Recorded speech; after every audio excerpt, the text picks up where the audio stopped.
C'est une victoire, mais une victoire sur le fil. Pouvez-vous nous dire combien de voix séparent exactement les deux hommes?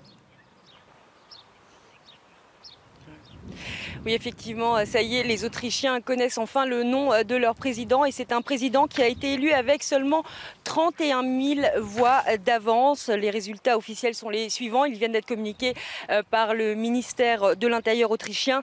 50,3% des suffrages pour Alexander von der Bellen et 49,7% des suffrages pour Norbert Hofer du FPE. Alors on le voit, hein, effectivement, ce résultat était très serré. On a attendu vraiment jusqu'au dernier moment pour connaître le nom de ce président. Et comme on s'y attendait, c'est vraiment le vote par correspondance qui a fait toute la différence.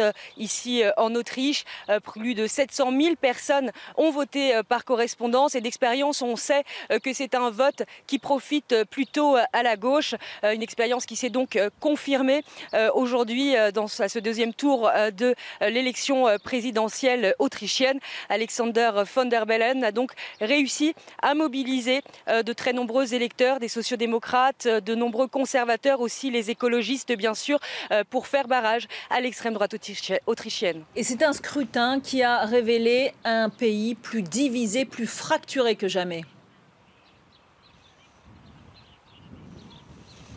Oui, absolument. On le voit hein, ici, on le ressent dans les discussions que l'on peut avoir avec les militants du FPE comme avec les militants écologistes. On est dans un pays en crise, un pays très divisé.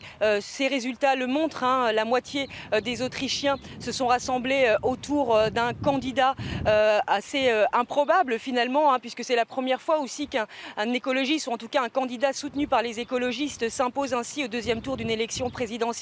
Et puis l'autre moitié des électeurs autrichiens se sont réunis autour d'un candidat qui est issu de l'extrême droite, un candidat qui représente, qui a été le candidat d'un parti qui progresse pourtant très fortement depuis un an, qui a gagné 10 points en un an. Donc de toute évidence, le FPE a perdu aujourd'hui cette élection présidentielle, mais l'un des constats que l'on peut faire aussi à l'issue de cette élection, c'est celui-ci: un Autrichien sur deux a voté pour le FPE. C'est la principale force politique du pays désormais. Et fort de ce résultat, le FPE prépare déjà la suite, hein, prépare les élections législatives de 2018.